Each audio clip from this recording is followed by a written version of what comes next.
This here's the Trading Post podcast. Me and my co-host here, Little Noodle, or Rocket, whatever you want to call him. He's my little buddy. He just woke up. I just wanted to introduce ourselves. I'm Fred Martin, and this here's Little Noodle. And this is the Trading Post podcast. Okay? Now, we're going to do all kind of random stuff here on this show. We're going to do everything and anything. Okay, as you can see, I got my aluminum foil hat on. So we're going to talk about all kind of stuff. Nothing's beyond reproach. All right? This first episode here, what I'm thinking about doing here is going to be discussing about the Alaskan Triangle. I don't know if you ever heard of the Alaskan Triangle or not, or the mysteries surrounding it. But here's what we got so far. There's different creatures, different entities that they claim is in Alaska that is causing disappearances, adults, kids alike. And there's witnesses that claim they encountered the cryptids of different sorts. Like, for example, there's a fellow named Sean Decker. You know, he claimed to have experienced one of these entities. You know, up close and personal. And there's other numerous people. This is just one example. But, you know, can these cryptids be the possible causes of disappearances? Or is it something like these missing 411 cases? You know, in all these national parks? Who's to say? You know, we don't know for sure. But we can't rule it out. If we don't know, we can't rule it out.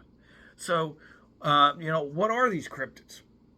Question number one, you know, what are these cryptids? What are we talking about here?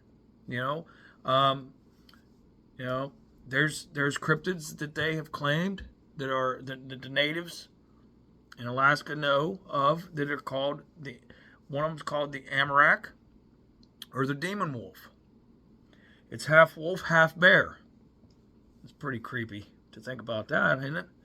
Another cryptid that's in the Alaskan Triangle is the Alaskan gnome. Now, people have claimed to have seen these. Also, another one of them would be the mermaid called the Qualapalik. And there's also another one called the Katani, or the monkey creature. You know, and we can't leave out the last but not least, the Otterman or the Oshtaka, which the local legends are surrounding that as well. A cryptid that's about, I don't know, 7 to 8 feet tall, 9 feet tall, and it walks upright like a Bigfoot would, but it's an otter. It looks like an otter. That's just weird. But anyhow, the point is, we're going to get into this, okay? We're going to discuss this and see, you know, you come to your own conclusions. You know, find your own truth. That's what this show's about, okay? Whether I believe something, that doesn't mean nothing. That's up to you, what you believe and how you feel about the subject matter at hand. And if you really want to dig deep, you can really dig deeper and find out more about this stuff, if you'd like. If there's anything that you guys want me to discuss and have as a show, all you have to do is just comment, like, subscribe. You know, just let me know. Let me know your feelings on what you want to see. All right? And let's go ahead and continue on. It says, let's see here. I just want you guys to ingest this information that I'm bringing to the forefront for you. Okay. Okay, I'm not the only one. I'm far from the first one to bring any of this stuff up. But I just want to bring up as much possible information and have people thinking. Get your gears moving. You don't want to sit here and be like a stagnant person. You keep your gears moving. Think. Use your brain. Okay? You can differentiate whether you believe something or not. But the point is, we're going to go ahead and explain each cryptid and touch up with encounter stories, or try to. Okay? This is the first episode. If there's any hints or any ideas on how I can make things a little more compact and better for you to digest, by all means, please throw out the comments. Subscribe, any of that. If you dislike it, dislike it. I don't care. It's your opinion. I'm throwing this out here. I'm just trying to put this out here for you. Okay, so let's go ahead and go on with the rest of this. Now we're going to talk about the Amarak, or the demon wolf. Okay, now this demon wolf, could it be a mutated wolf? Perhaps, maybe, but highly unlikely due to the mutated animals. That mutated animals are sterile. Okay, since they're sterile, they cannot reproduce and do not live long, bringing on the fact that the legend has been around for a very long time. So that's null and void right there. Okay, that can't be. It just can't be a mutated animal. So, could it possibly be a dire wolf? Possibly.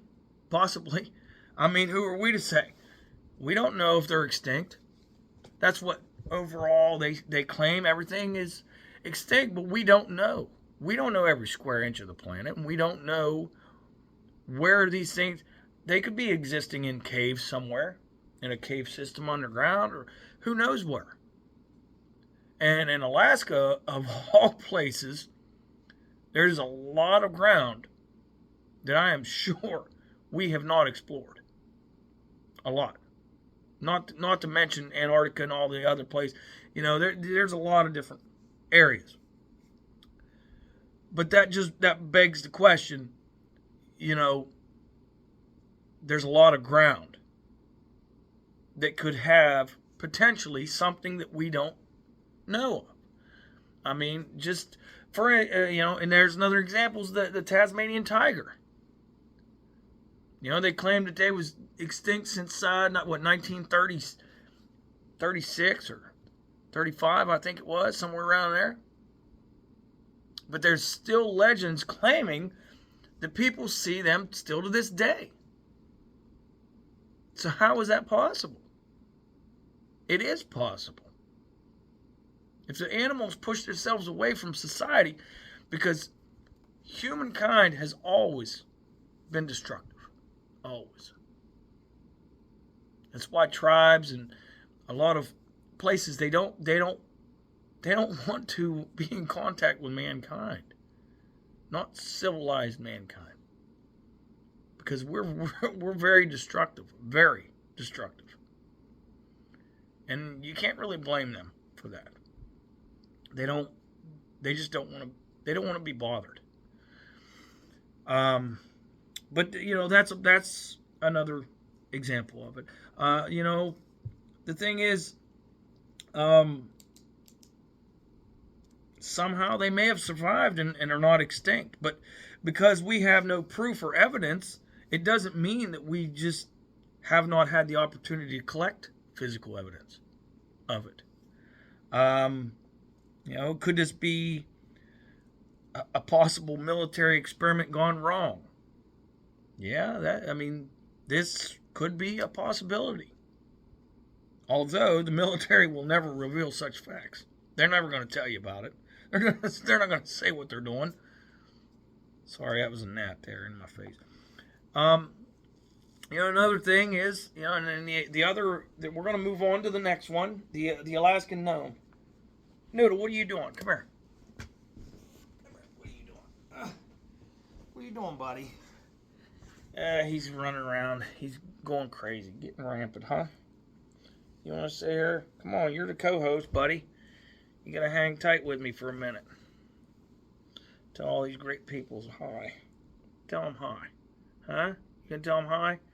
He said, Okay, the next one we're going to talk about is the Alaskan gnome, okay? Could this be an animal mistaken for a small humanoid creature or something?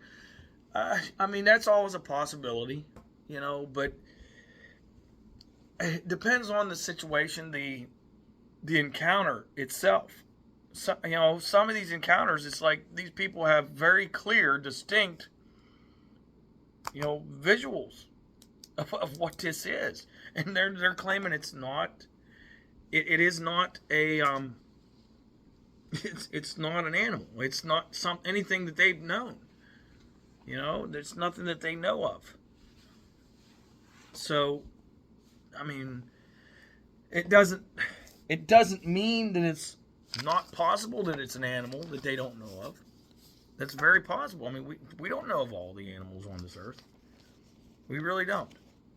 So, I mean, there's a lot there that you can think about, and I mean, there's been supposed cases of where kids come up missing, and shortly before they hear that there was this little gnome-sized creature, humanoid, buzzing around at the wood line, right just prior to that, before the kid goes up missing. So what do you think?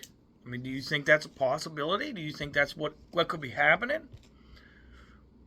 I mean, I think it's a strong possibility. You can't rule everything out. You can't rule anything out, really. You can't. If you don't know the actual facts of it, you can't really rule it out. So, I mean, that's my opinion on it, my own personal opinion. But take it for what it is. And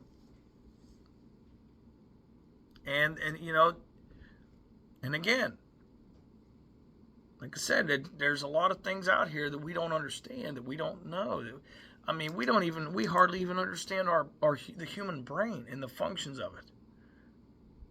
So for us to rule out things that people were claiming to see, that different creatures or anything like that, I mean, we don't know if there's multidimensional beings. We don't know if there's, like, for instance, like a ghost. Do we know for a fact that perhaps a ghost is living in a parallel universe to us? And that's why they can kind of materialize and dematerialize? That we can't pinpoint? Do you see what I'm saying? Like, it makes you think. I mean, there's a lot of stuff that we can't really wrap our minds around. But we try to. And that's what I'm here for. That's what I'm here for us to discuss, to try to see if maybe we can come up with our own understandings of what we like to think is going on. So, and that's the Alaskan gnome. It's known to go very fast, like ridiculously fast. It's like a streak. It's like a blur. And that would make sense. I mean, something small like that, who's to say it won't go very fast? Let me think here. What's the next one on the list here? The koala polyp, the mermaid. Okay? Mermaids have been in history and folklore and myth since people were sailing in canoes or any makeshift ship of any kind. And the thing is, I strongly believe, my personal belief, is with legends and history and things like that, everything was handed down vocally for generations and generations. And that's how they kept their history. It was a vocal history that was handed down generation to generation. Okay? So whenever you run into something like this where it has these legends, tales, or folklore, don't completely discredit them, because every folklore and tale has some ounce of truth behind those. Whether it's all truth or not, that's for you to decide. That's for each individual to decide that. But that's how they recorded their history. So why would they lie about encounters and things of the sort? You know? Makes you think. But anyhow, let's get into the Qualapalak, the mermaid, okay?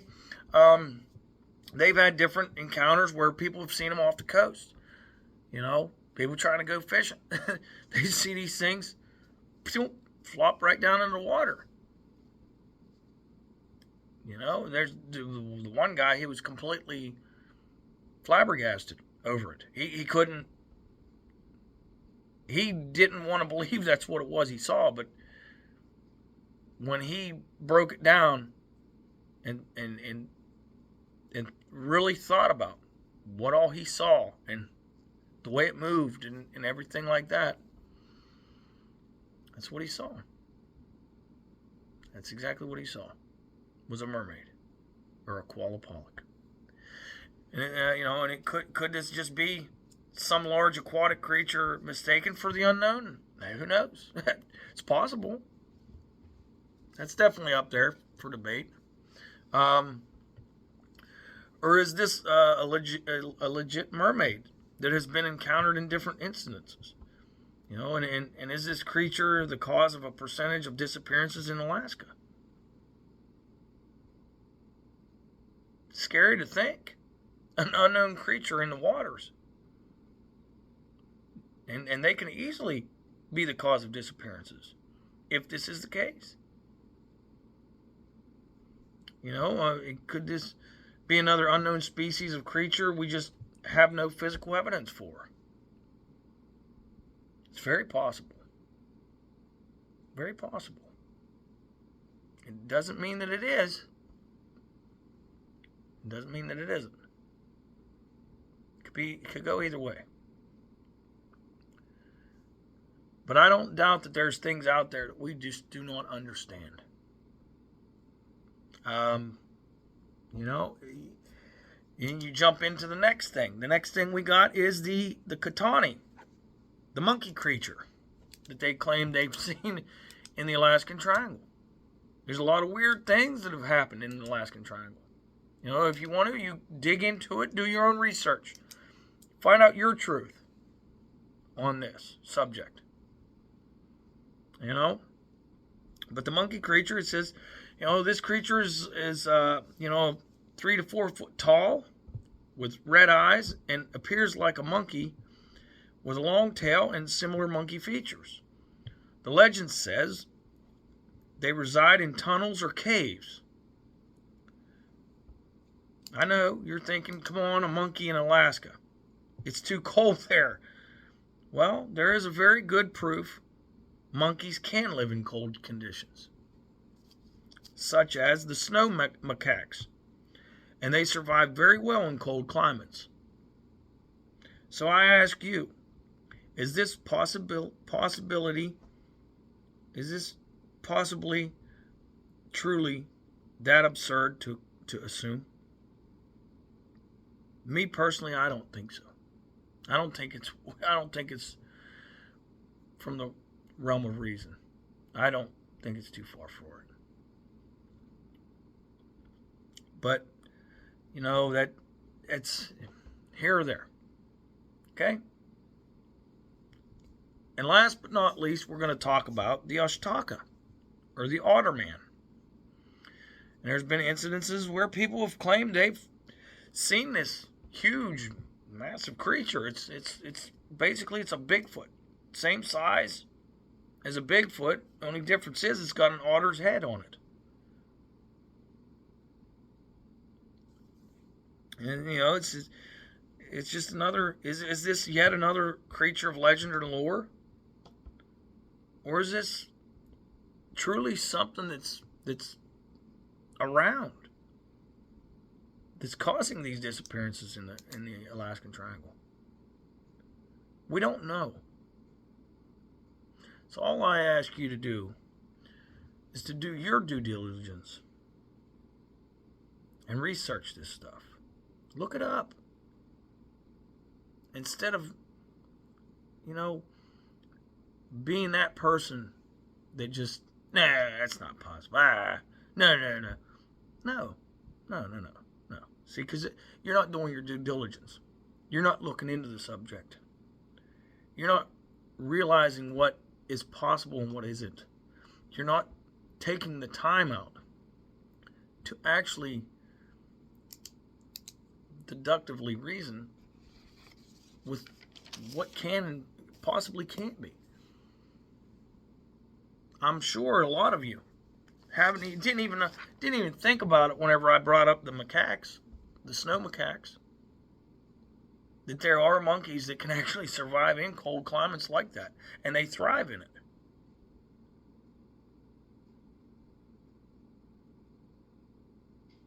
Keep your mind open. Keep your mind open. And do your due diligence. Research. Look this stuff up.